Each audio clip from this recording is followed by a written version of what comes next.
Afternoon students, कैसे हो आप सभी। मैं ममता बिश्नोई, आपकी बायोलॉजी एजुकेटर। 11th क्लास के आपकी जो सेल डिवीजन वाला टॉपिक चल रहा था, इसमें आपकी बार फिर से हार्दिक स्वागत और अभिनंदन करती हूँ। स्टूडेंट्स, पिछली क्लास में हमने जो कोशिका विभाजन था उसके स्टार्टिंग में पढ़ा था कि इसकी दो अवस्थाएं होती है, एक तो होती है इंटरफेज और एक होती है माइटोसिस या मियोसिस वाला वो पार्ट होता है, यानी अंतरावस्था और सूत्री विभाजन वाला। अंतरावस्था के अंदर क्या किया जाता है कि कोशिका के विभाजन की तैयारियां की जाती है, जबकि सूत्री विभाजन में कंप्लीट क्या होता है, विभाजन होता है। ठीक है, तो हमने दो अवस्थाएं पढ़ी थी, एक पढ़ी थी अंतरावस्था और दूसरी हमने पढ़ा था सूत्री विभाजन। सूत्री विभाजन अंतरावस्था के अंदर हमने 4 स्टेज देखी थी, G1, S, G2। और सूत्री विभाजन की दो प्रकार है, एक तो है कैरियोकाइनेसिस, यानी जिसमें केंद्र का विभाजन होता है, कैरियोकाइनेसिस। और इस कैरियोकाइनेसिस यानी केंद्र का विभाजन 4 अवस्थाओं में कंप्लीट होता है, वो है प्रोफेज, मेटाफेज, एनाफेज और टीलोफेज।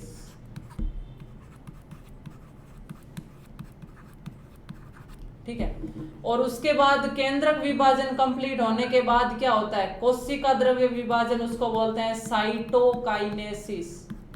साइटोकाइनेसिस, ठीक है। साइटोकाइनेसिस, इसके अंदर कोशिका द्रव्य विभाजन दो प्रकार का होता है, जंतु कोशिका में होता है खांच विधि के द्वारा और पादप कोशिका के अंदर होता है प्लेट विधि के द्वारा। तो ये जो हम आगे पढ़ेंगे तो आपको समझ में आ जाएगा। ठीक है, नेक्स्ट हम देखते हैं समसूत्री विभाजन पढ़ेंगे आज हम सबसे पहले, और इनकी अवस्थाओं को एक एक करके पढ़ेंगे। सबसे पहले अगर जब देखिए ये आपके सामने थी वो कोशिका वाली,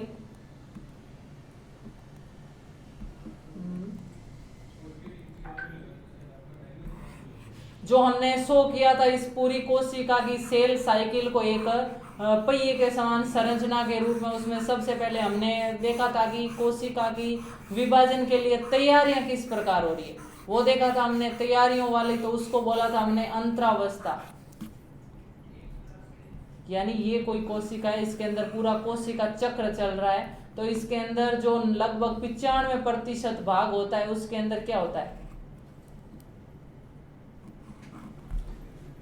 95% भाग में कोशिका विभाजन की तैयारियां होती है। यानी ये वाला जो इतना एरिया होता है इसको बोलेंगे अंतरावस्था।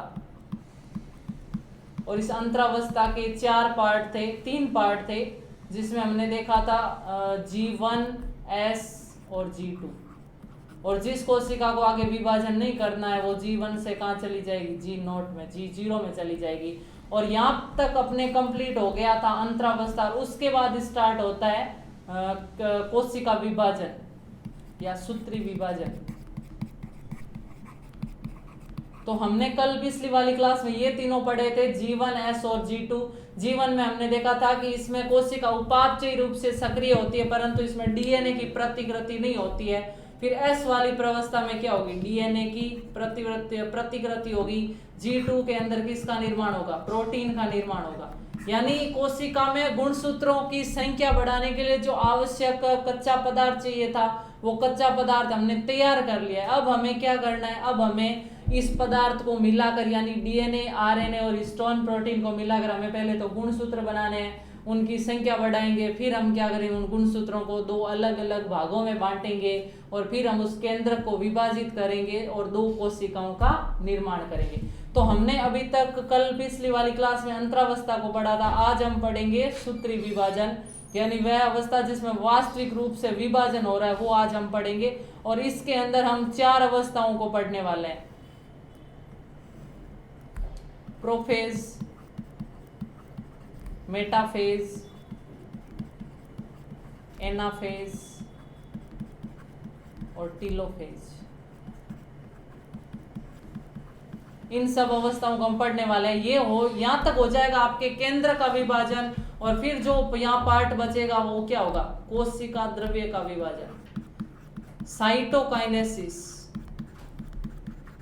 कोशिका द्रव्य विभाजन होगा, और इन चारों अवस्थाओं में कौन सा विभाजन होगा? केंद्रक का विभाजन होगा।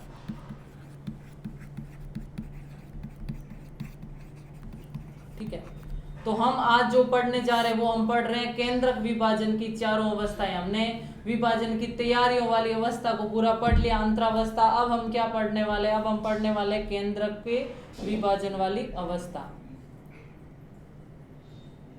ठीक है, तो सबसे पहले मैं आपके सामने स्टार्ट कर रही हूं, हम पढ़ेंगे सबसे पहले प्रोफेज। ये आप जो पिछली क्लास का डायग्राम था वही सेम डायग्राम है आपके सामने।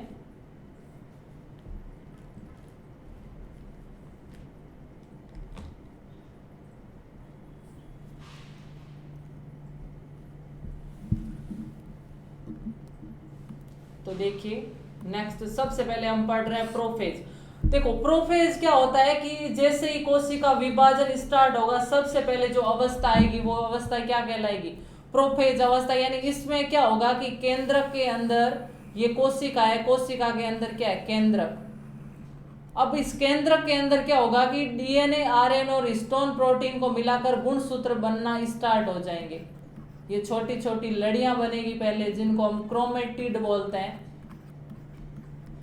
इस प्रकार।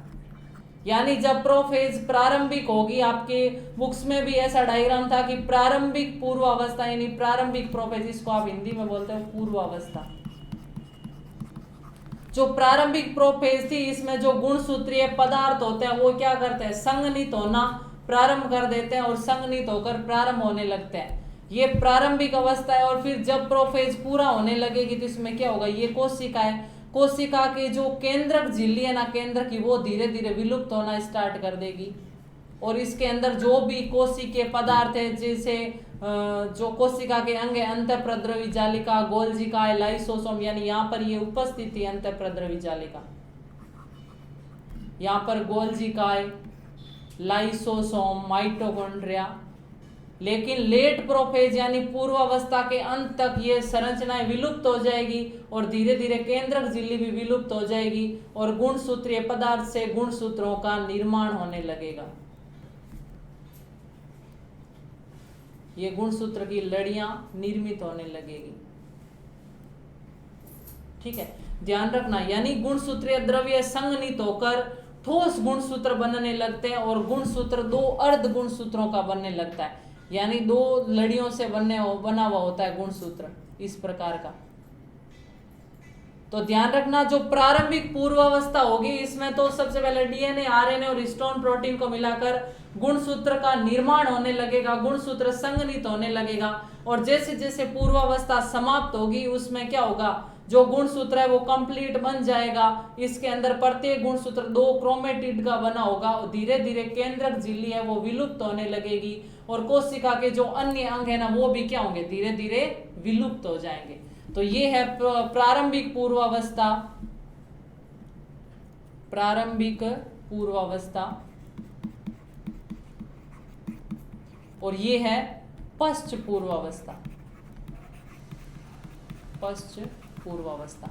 तो दोनों में अंतर क्या है? इसमें गुणसूत्रीय पदार्थ संघनित होना स्टार्ट करेंगे, लेकिन इसमें गुणसूत्रों का निर्माण पूर्ण हो जाएगा। इसमें कोशिका के भाग है वो उपस्थित है, जबकि इसमें सारे विलुप्त हो गए हैं। इसमें केंद्रक झिल्ली अभी बनी हुई है, लेकिन इसमें केंद्रक झिल्ली पूरी है, धीरे धीरे वो विलुप्त हो गई है। तो सबसे पहले केंद्रक के अंदर क्या होगा?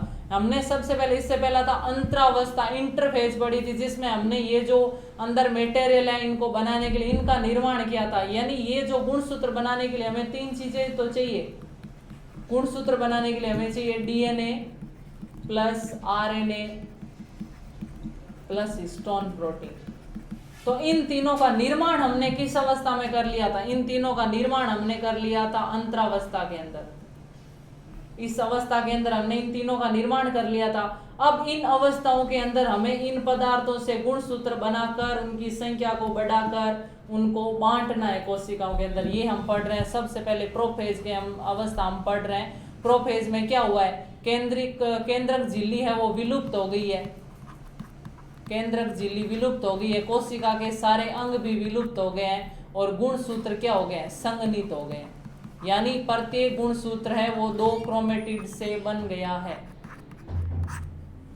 ठीक है, फिर हम दूसरी देखेंगे मेटाफेज। उससे पहले मैं डायग्राम में शो कर रही हूं आपके सामने कि प्रोफेज किस प्रकार दिखाई दे रही है। तो ये तो थी इंटरफेज, यानी जिसके अंदर कोशिका में गुणसूत्रों को बनाने के लिए पदार्थों को बना दिया था।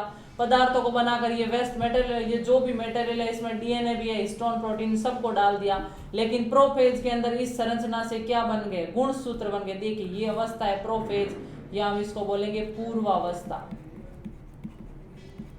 इसके अंदर क्या है? जो गुणसूत्र बन गया, प्रत्येक गुणसूत्र 2 क्रोमेटिड का बना होता है। देखिए ये एक क्रोमेटिड है और ऐसी एक क्रोमेटिड मिल गई तो पूरा क्या बन गया? गुणसूत्र। तो ध्यान रखना प्रोफेज में गुणसूत्र, ये इसको एक क्रोमेटिड बोलेंगे हम, क्रोमेटिड, और ये भी क्या है? क्रोमेटिड। तो इन दोनों क्रोमेटिडों के मिलने से क्या बन गया? गुणसूत्र बन गया, दोनों क्रोमेटिडों के मिलने से। और ये जो दोनों क्रोमेटिड है वो किससे जुड़ी रहती है? ये जुड़ी रहती है सेंट्रोमियर से। ये जो बीच में इनको जोड़ने वाली संरचना, इनको बोलेंगे सेंट्रोमियर, या हम बोलते हैं गुणसूत्र बिंदु। पिछली क्लास में जब हमने पढ़ा था, गुणसूत्रों को बांटा था 4 भागों में सेंट्रोमियर के आधार पर, एक्रोसेंट्रिक, टिलोसेंट्रिक, मेटासेंट्रिक, सब मेटासेंट्रिक। तो ये बीच वाली संरचना जो गुणसूत्र की दोनों क्रोमेटिड को जोड़ रही है उसको क्या बोलेंगे? सेंट्रोमियर।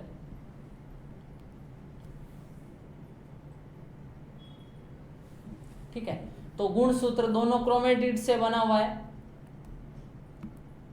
अब देखिए ये गुणसूत्र है, इसमें ये वाली संरचना क्या है? सेंट्रोमियर है। जो मैंने आपको रेड कलर से शो किया है ये क्या है? सेंट्रोमियर, जिससे ये गुणसूत्र की दोनों क्रोमेटिड आपस में जुड़ी हुई रहती है। देखिए यहाँ पर जो केंद्रक के कोशिका में केंद्रक झिल्ली थी, लेकिन यहाँ पर केंद्रक झिल्ली नहीं है। मैंने आपको बताया था कि कोशिका में जो तारककाय होता है वो कोशिका द्रव्य में उपस्थित रहता है। यहाँ पर देखिए जैसे ही केंद्रक झिल्ली विलुप्त हो गई तो ये तारककाय यहाँ पर आ गए। 2 तारककाय दिखाई दे रहे हैं आपको। ठीक है, यहाँ पर तारककाय बाहर था क्योंकि ये है केंद्रक झिल्ली। केंद्रक के अंदर ये जब पदार्थ था तब तक केंद्रक झिल्ली बनी हुई थी। ये प्रारंभिक प्रोफेज में ऐसा ही होता है। पूर्व अवस्था जो प्रारंभिक होती है उसके अंदर केंद्रक झिल्ली बनी हुई रहती है। तो केंद्रक झिल्ली बनी हुई है तो ये तारककाय है वो बाहर है, और अभी इस तारककाय एक ही है, लेकिन यहाँ पर आपको 2 क्यों दिखाई दे रहे? क्योंकि मैंने आपको बताया था एस अवस्था के दौरान, एस फेज में, कि जैसे जैसे कोशिका केंद्रक द्रव्य के अंदर डीएनए की प्रतिकृति होती है, वैसे ही कोशिका द्रव्य में किसकी प्रतिकृति हो जाएगी? तारककाय की।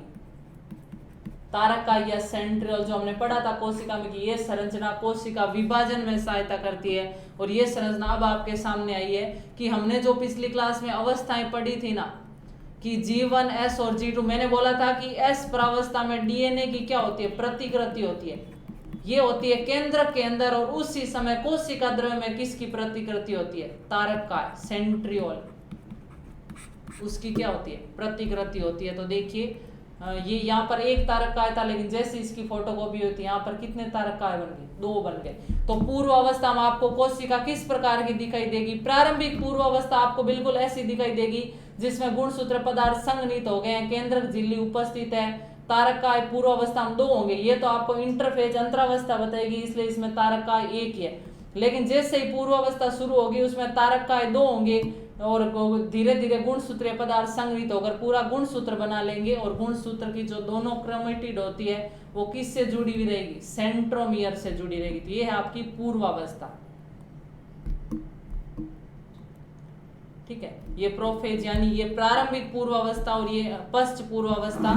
इसके अंदर यहाँ पर माइटोकॉन्ड्रिया, गोल्जी का, लाइसोसोम, अंतःप्रद्रव्य जालिका उपस्थित है और केंद्रक झिल्ली भी उपस्थित है, लेकिन यहाँ पर जाकर सारी गायब हो गई। यहाँ पर देखिए ये है तारककाय, तारककाय 2 उपस्थित रहेंगे जो अभी कोशिका द्रव्य में, क्योंकि अभी केंद्रक झिल्ली बनी हुई, लेकिन यहाँ केंद्रक झिल्ली क्या है? विलुप्त हो गई है। यहाँ पर एक तारककाय है और यहाँ पर भी एक तारककाय,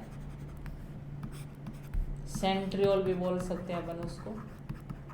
ठीक है, फिर जो नेक्स्ट अवस्था है उसको बोलेंगे मेटाफेज। मेटाफेज के अंदर क्या होता है कि जो गुणसूत्र होते हैं उनको तारककाय है वो तंतुओं से जोड़ लेंगे। देखिए ये है आपका कोशिका। कोशिका के अंदर केंद्रक तो होगा नहीं, कोशिका में सिर्फ क्या होंगे, गुणसूत्र। ये एक गुणसूत्र जो 2 क्रोमेटिड से बना हुआ है।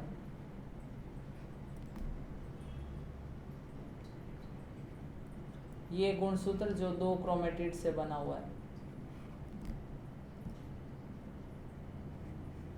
ये गुणसूत्र जो 2 क्रोमेटिड से बना हुआ है। मेटाफेज या हम इसको बोलेंगे मध्यावस्था।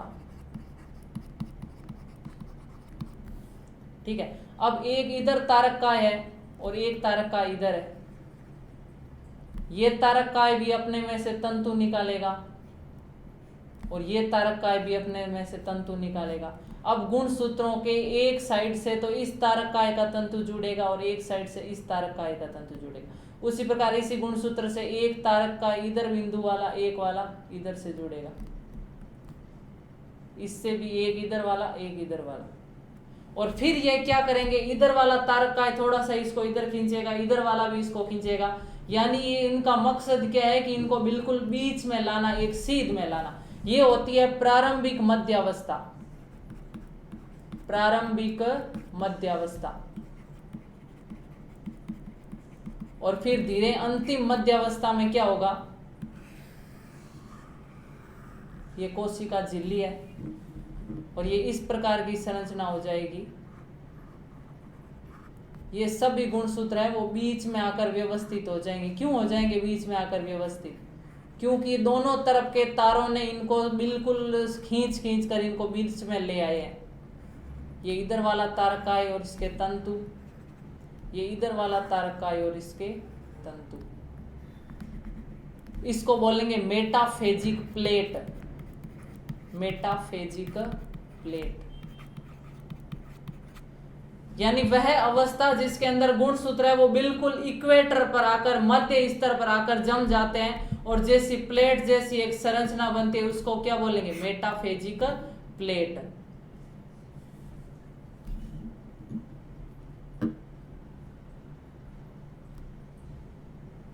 एक पॉइंट और ध्यान रखना कि मध्यावस्था वह अवस्था है जिसमें गुणसूत्रों का अच्छी तरह अध्ययन किया जा सकता है। आपको क्वेश्चन पूछ सकते हैं कि अगर गुणसूत्रों का आपको अध्ययन करना है तो विभाजन की किस अवस्था में करोगे, तो अपन अध्ययन करेंगे मेटाफेज यानी मध्यावस्था के अंदर। तो ये है प्रारंभिक मध्यावस्था और ये है पश्च मध्यावस्था। आया समझ में? यहाँ पर तो गुणसूत्र उल्टे पुल्टे पड़े थे, कोई इधर नाच रहा था, कोई इधर नाच रहा था, फिर सबको पीट पीट कर एक लाइन में लेकर आई। यहाँ पे ये कोई इधर नाचे, कोई इधर नाचे, कोई इधर नाचे, इसको इधर खींचा, इसको इधर खींचा, ये ज्यादा इधर है तो इसको इधर खींच के लाई, ये ज्यादा इधर है तो इसको इधर खींचा, यहाँ पे तनाव कम हुआ, यहाँ पर ज्यादा हुआ, ये भी ज्यादा इधर है तो इसको इधर ज्यादा खींचा, इसको इधर कम खींचा। तो सभी को मार पीट कर, जैसे कोई शराबी होते एक इधर पड़ा रहता है, एक इधर पड़ा रहता है, फिर लाके सभी को एक लाइन में जमाओ। सेम वही प्रोसेस हो रहा है, कोई इधर है कोई इधर है तो इनको लाकर बीच में एक सीधी रेखा में ले आए बीचों बीच, और इसको क्या बोलेंगे, मेटाफेजिक प्लेट। तो ध्यान रखना मेटाफेज या मध्यावस्था में क्या पॉइंट ध्यान रखना है कि गुणसूत्र बिल्कुल मध्य रेखा पर आकर स्थित हो जाते हैं और किसका निर्माण करते हैं, मेटाफेजिक प्लेट का। और अगर गुणसूत्रों का आपको अध्ययन करना है तो किस अवस्था में करोगे आप, मेटाफेज या मध्यावस्था में।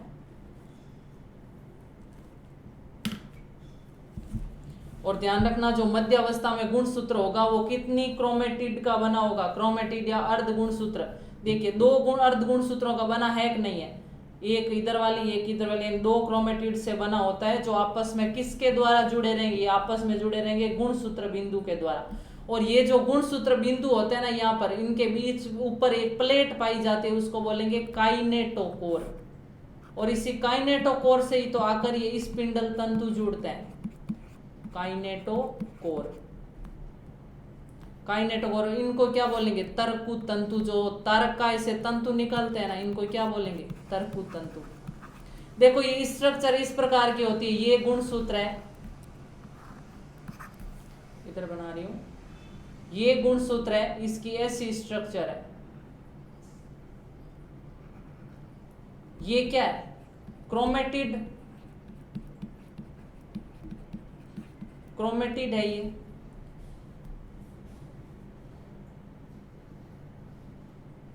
या हम इसको क्या बोल सकते हैं, अर्ध गुणसूत्र बोल सकते हैं। इस प्रकार की दो क्रोमेटिड या दो अर्ध गुणसूत्रों के जुड़ने से क्या बन गया, पूरा गुणसूत्र बन गया। और गुणसूत्र जिस जगह से ये दोनों क्रोमेटिड जुड़ती है उसको क्या बोलेंगे, गुणसूत्र बिंदु। इनके दोनों तरफ ऊपर एक एक प्लेट पाई जाती है, इस प्लेट को क्या बोलेंगे, काइनेटोकोर, काइनेटोकोर। और इस काइनेटोकोर से आकर जो ये तारककाय के तंतु निकल रहे हैं ना, ये जुड़ेंगे। इधर वाला तंतु आकर इस काइनेटोकोर से जुड़ा और इधर वाला तंतु आकर इस काइनेटोकोर से जुड़ा, तो ये फिर क्या करेंगे, तंतु जोड़ेंगे और इधर से दोनों तरफ से इसको खींचेंगे, जिससे क्या है, गुणसूत्र थोड़ा थोड़ा खींचाव रखेंगे। ज्यादा खींचाव तो एनाफेज में करेंगे जब इस गुणसूत्र को तोड़ना है। अभी क्या करेंगे, थोड़ा थोड़ा खींचेंगे, जिससे गुणसूत्र आकर बिल्कुल बीच में व्यवस्थित हो गया है। और किसका निर्माण हो गया है, मेटाप्लेजिक प्लेट का निर्माण हो गया है। काइनेटोकोर से जब तरकु तंतु जुड़ गए हैं तो किसका निर्माण, मेटाफेजिक प्लेट का। तो अब देखिए आपको डायग्राम में मेटाफेज अवस्था कैसी दिखाई देगी, ये देखिए मेटाफेज या मध्यावस्था, मेटाफेज या मध्यावस्था। इसमें आपको दिखाई दे रही है बीच में क्या है, मेटाफेजिक प्लेट बनी हुई है, आपके सामने मेटाफेजिक प्लेट बनी हुई है, ठीक है। तो इसके अंदर जो गुणसूत्र है वो बिल्कुल मध्य इक्वेटर पर व्यवस्थित है, जिसमें दोनों तरफ तारककाय उपस्थित है। सेंट्रियोल और तारककाय से क्या निकले हुए, तरकु तंतु निकले हुए, स्पिंडल फाइबर निकले हुए हैं। और ये गुणसूत्र के किससे जुड़े हुए हैं, ये जो व्हाइट व्हाइट संरचना आपको दिखाई दे रही है, ये क्या है, काइनेटोकोर। काइनेटोकोर, इधर वाली काइनेटोकोर से ये जुड़ा रहेगा तरकु तंतु, इधर वाली से ये जुड़ा रहेगा, और दोनों ने बराबर खिंचाव किया और गुणसूत्रों को लाकर बिल्कुल बीच में व्यवस्थित कर दिया। दिखाई दे रहा है आपको डायग्राम में मध्य अवस्था या मेटाफेज।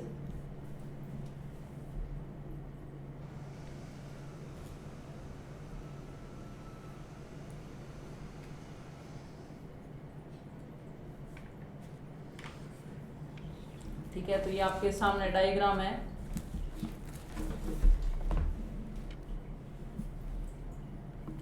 अब उसके बाद नेक्स्ट अवस्था हम देखते हैं वो है एनाफेज।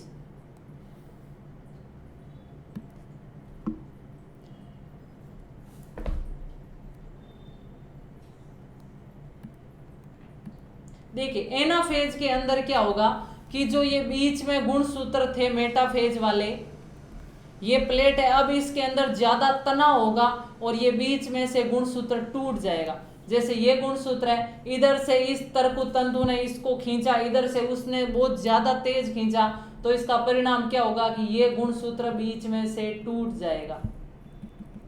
ये गुणसूत्र जैसे बीच में से टूटा है, ये दोनों भाग क्या हो गए, अलग अलग हो गए। और एनाफेज में ये किस प्रकार दिखाई देंगे, देखिए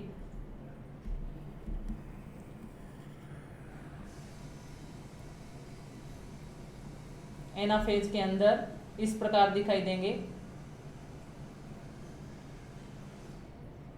ये एक क्रोमेटिड इधर आ गई, ये एक इधर आ गई, यानी जो बीच में प्लेट थी ना उसके टूटे आधे भाग इधर आ गए, आधे इधर आ गए, यानी एक गुणसूत्र की ये क्रोमेटिड इधर आ गई और एक इधर आ गई। इस आगे वाले गुणसूत्र की भी एक क्रोमेटिड इधर चली गई और एक क्रोमेटिड इधर चली गई। अगले गुणसूत्र की भी एक क्रोमेटिड इधर चली गई, एक इधर चली गई। तो क्या हुआ, गुणसूत्र का विभाजन हो गया, यानी अभी भी ये जो तरकु तंतु है इससे जुड़े हुए हैं, क्योंकि इसने खींच कर तोड़ दिया है गुणसूत्र को।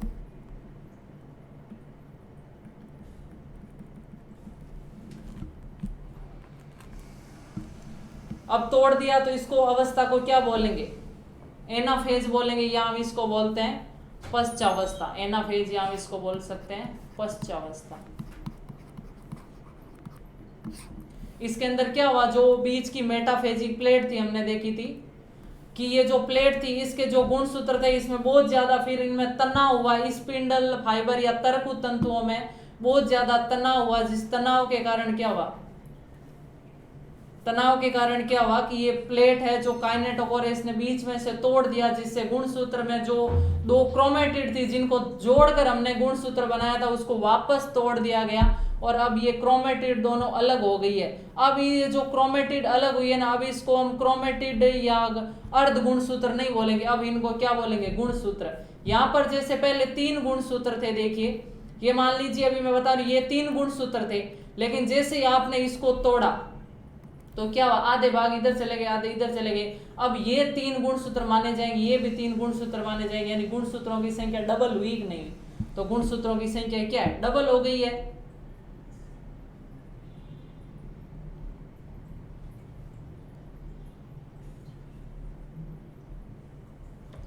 अब देखिए एक पॉइंट आप यहाँ पे और ध्यान रखना, आपको क्वेश्चन पूछा जाता है कि जब एनाफेज या पश्चावस्था के अंदर जो अर्ध गुणसूत्र है, अब ये अर्ध गुणसूत्र नहीं कहेंगे, अब इनको क्या बोलेंगे, गुणसूत्र। पहले हमने इसको बोला था अर्ध गुणसूत्र, लेकिन अब ये तोड़कर पूरा अलग हो गया, ये गुणसूत्र है, ये भी गुणसूत्र है, ठीक है। तो इनमें ध्यान रखना, पूछा जाता है कि पश्चावस्था या एनाफेज के अंदर जब गुणसूत्र है वो ध्रुवों की तरफ जाते हैं, ये पॉइंट क्या कहलाता है, ध्रुव, और ये भी क्या कहलाता है, ध्रुव। अब ये गुणसूत्र इस ध्रुव की तरफ जा रहे हैं, ये गुणसूत्र इस ध्रुव की तरफ जा रहे हैं, तो जो ये ध्रुवों की तरफ गुणसूत्र जा रहे हैं, तो आपको पूछ सकते हैं कि जब एनाफेज या पश्चावस्था के अंदर जब गुणसूत्र ध्रुवों की तरफ जाता है तो उनका गुणसूत्र बिंदु किधर की तरफ होता है और भुजा किधर की तरफ होती है। आपको देख रहे हैं कि जो ये बिंदु है इसका मुंह ध्रुव की तरफ है और भुजा क्या है, पीछे की तरफ है। तो ये पॉइंट ध्यान रखना कि जो बिंदु है, गुणसूत्र बिंदु है, वो किधर होगा, भुजा की तरफ, नहीं ध्रुवों की तरफ। जो गुणसूत्र बिंदु है वो रहेगा ध्रुव की तरफ, और जो भुजा है वो रहेगी पीछे की तरफ। दोनों में यही पॉइंट होगा, हमेशा ध्यान रखना। जब गुणसूत्र अर्ध गुणसूत्र टूट कर चले जाते हैं तो फिर वो गुणसूत्र कहलाएंगे। और दूसरा पॉइंट ये ध्यान रखना कि उनमें जो गुणसूत्र बिंदु है उनका मुंह है वो ध्रुवों की तरफ रहेगा और भुजा है उनकी जो टांगे हैं वो पीछे की तरफ रहेगी, ठीक है, ये ध्यान रखना। ये है एनाफेज अवस्था। अब डायग्राम में बताऊं मैं आपको एनाफेज अवस्था। देखिए ये आपके सामने एनाफेज अवस्था, या हम इसको बोल सकते हैं पश्चावस्था, एनाफेज अवस्था या पश्चावस्था। इसके अंदर आप देख रहे हो कि दोनों तरफ तर्कु तंतु है, गुणसूत्र इधर वाले इधर जा रहे हैं, इधर वाले इधर जा रहे हैं, यानी गुणसूत्र बिंदु है वो तो है ध्रुवों की तरफ, ये है ध्रुव, इधर भी ये वाला पार्ट है ध्रुव पोल, और ये बीच वाला पार्ट इक्वेटर कहलाता है। तो गुणसूत्र बिंदु रहेंगे ध्रुवों की तरफ और भुजा रहेगी पीछे की तरफ। दोनों तरफ सेम जैसा दिखाई दे रहा है आपको, देखो इधर भी गुणसूत्र बिंदु है और इधर भी गुणसूत्र बिंदु है, दोनों में भुजा है वो पीछे की तरफ है। अब हम इनको अर्ध गुणसूत्र नहीं बोलेंगे, हम क्या बोलेंगे, गुणसूत्र बोलेंगे। जैसे मान लो यहाँ पर 4 गुणसूत्र थे तो इधर भी फिर 4 हो गए, 4 हो गए, यानी गुणसूत्रों की संख्या कितनी होगी, डबल होगी। आपको पूछ लिया जाए कि अगर मध्यावस्था के अंदर गुणसूत्रों की संख्या 23 है तो पश्चावस्था के अंदर गुणसूत्रों की संख्या कितनी हो जाएगी, तो पश्चावस्था में गुणसूत्रों की संख्या है वो 46 हो जाएगी, क्योंकि यहाँ पर गुणसूत्र क्या है, डबल हो गए। तो ये अवस्था है एनाफेज या पश्चावस्था। फिर नेक्स्ट हम देखते हैं